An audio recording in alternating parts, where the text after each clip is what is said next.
Marana TV remercie ses partenaires avec Africa Box Cosmétiques, des produits dédiés à la peau et aux cheveux. Bonjour à tous et bienvenue chez Cookies Paradise Lounge, où nos cookies sont inspirés de saveurs new-yorkaises et sont faits avec des ingrédients de qualité. Chez Cookies Paradise Lounge, c'est l'amour et la passion qui prédominent. Donc rendez-vous sur cookiesparadiselounge.com pour commander et profiter d'une explosion de saveurs. Et obtenez une réduction de 10% avec le code MARANA10. À bientôt.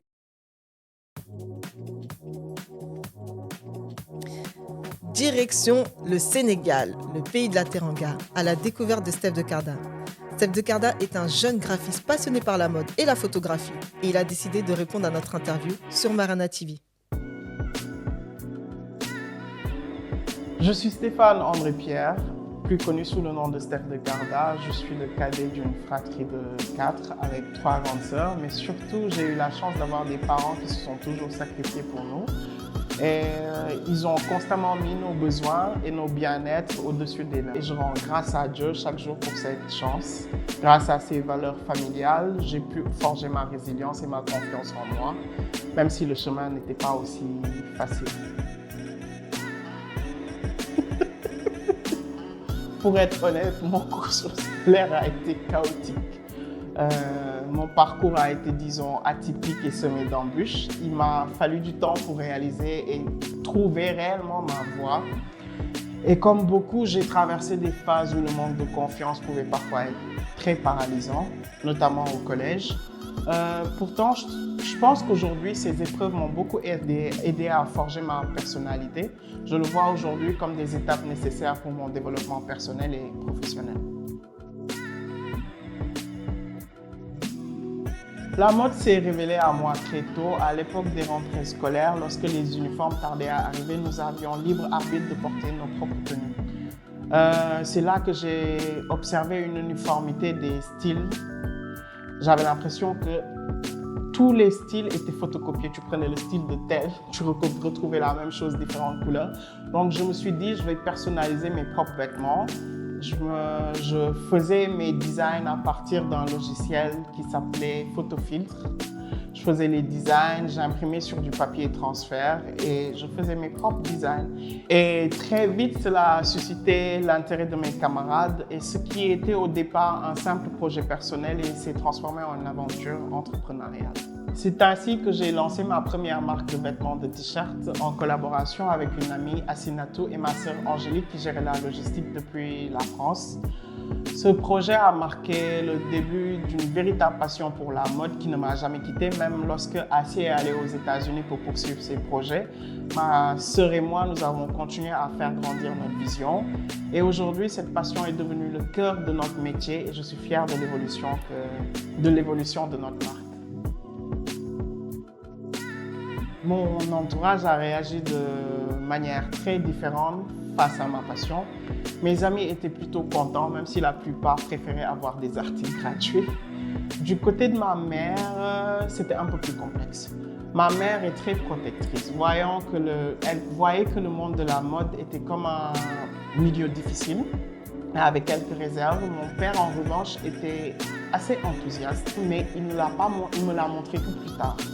Il a toujours aimé l'idée que je m'oriente vers l'entrepreneuriat, surtout quand d'autres jeunes comme moi pensaient qu'à faire la fête. Mon tout premier défilé a été organisé sans sponsor, je n'avais même pas invité mes parents. Pourtant, mon père était venu discrètement et j'ai appris qu'il avait assisté à l'événement grâce à un cousin. Le lendemain matin, au petit déjeuner, il m'a lancé un petit commentaire du mode « Tu organises un événement et tu ne donnes même pas de compte rendu ». Ce que je ne savais pas, c'est qu'il avait eu plein d'échos positifs, de retours positifs. C'est à partir de ce moment-là, il a commencé à vraiment me soutenir. Il m'a même présenté à un de ses amis imprimeurs qui était très impressionné par ce que je faisais déjà à l'âge de 17 ans. Ma mère, bien qu'au début un peu réticente, a fini par devenir un des piliers de cette aventure. Lorsque nous avons commencé à nous tourner vers la couture, c'est elle-même que, dès qu'elle tombait sur un beau tissu, elle t'envoie une photo. « Prends ça, si tu fais tel modèle, ça allait marcher. » Donc, c'était devenu un business de famille. Tout le monde était impliqué.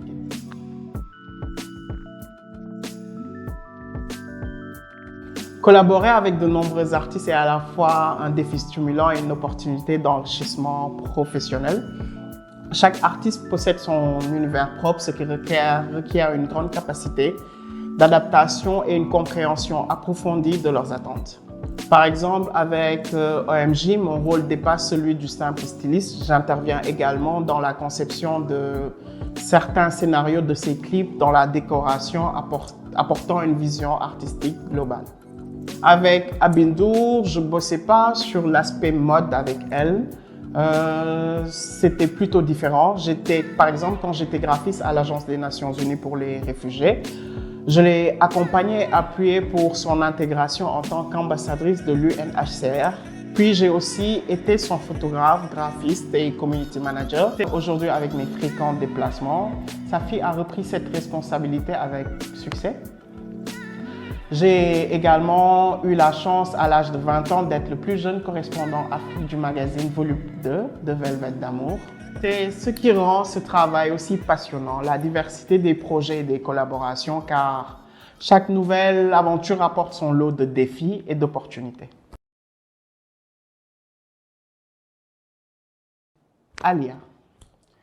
Malheureusement, elle nous a quittés tragiquement, mais elle reste une immense source d'inspiration pour moi. Son style, je trouve, elle était en avance sur son temps. Même aujourd'hui, 23 ans après sa tragique disparition, son influence est toujours palpable. Ceux qui me connaissent très bien savent à quel point elle m'inspire beaucoup. Je suis très ouvert. Je crée des vêtements pour tout le monde, sans distinction de budget, de notoriété. Pour moi, la passion prime sur le tout. J'ai réalisé pas mal de projets pro bono parce que je crois fermement qu'entre passionnés, il est important de se soutenir mutuellement. Dans cette industrie, il est essentiel de se donner de la force et de se soutenir à travers des actions simples comme partager, liker le travail des autres. Partager. L'évolution de la mode en Afrique est impressionnante. Si l'on prend l'exemple du Sénégal, on constate une véritable émergence des jeunes talents. Nous avons des créateurs comme Mohamed Diouf qui fait sensation à des shows à New York. Nous avons Ramzi qui ne cesse d'évoluer. Et plus récemment, la marque Mouché a marqué les esprits en 2024. Ce dynamisme montre que le Sénégal et plus largement l'Afrique est prêt à conquérir la scène mondiale. Les grandes maisons de couture comme Chanel ne choisissent pas Dakar par hasard. Cela reflète de l'attrait croissant pour la créativité africaine qui ne cesse d'influencer les tendances globales. Je suis convaincu que nous sommes en pleine ascension et que le monde se tourne vers nous pour s'inspirer de notre savoir-faire unique. K-A-R-D-A, Karda.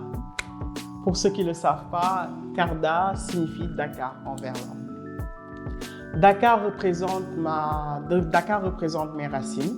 Il est important pour moi de valoriser cette connexion que j'ai avec cette ville où j'ai grandi, qui est le cœur de mon inspiration, et je voudrais célébrer ma créativité avec mon public. Cela dit, un grand show en Égypte sous les pyramides serait incroyable en tant que sérère de Faydouk. Selon Cheikh Anta Diop, mes ancêtres auraient des origines égyptiennes. Donc organiser un tel événement serait légendaire, surtout que j'adore l'Égypte. Je valorise toutes mes collaborations, mais celle qui a fait plus sensation cette année, c'est celle avec une chanteuse qui s'appelle Martello. Il y a un an, j'ai conçu pour elle une tenue qu'elle a portée lors d'une interview, et dès le lendemain, j'ai reçu des centaines de messages de personnes qui voulaient la même tenue. Lorsque son clip est sorti le lendemain où elle portait la même tenue, l'engouement a été encore plus fort. Cependant, j'ai comme credo de ne pas reproduire ma tenue en série. Je préfère la créer en 2 ou 3 exemplaires seulement afin de préserver son exclusivité. On peut me souhaiter de continuer à innover, à m'entourer de gens passionnés comme vous, et à faire rayonner Karda chez Liel au-delà des frontières tout en restant fidèle à mes racines. Merci beaucoup Marana TV. Peace. Donc voilà pour la rubrique mode et tendance du mois de novembre. J'espère que cette rubrique vous a plu. En tout cas, n'oubliez pas de vous abonner à la chaîne YouTube, Instagram et TikTok. Je vous dis à très vite sur Mara Native.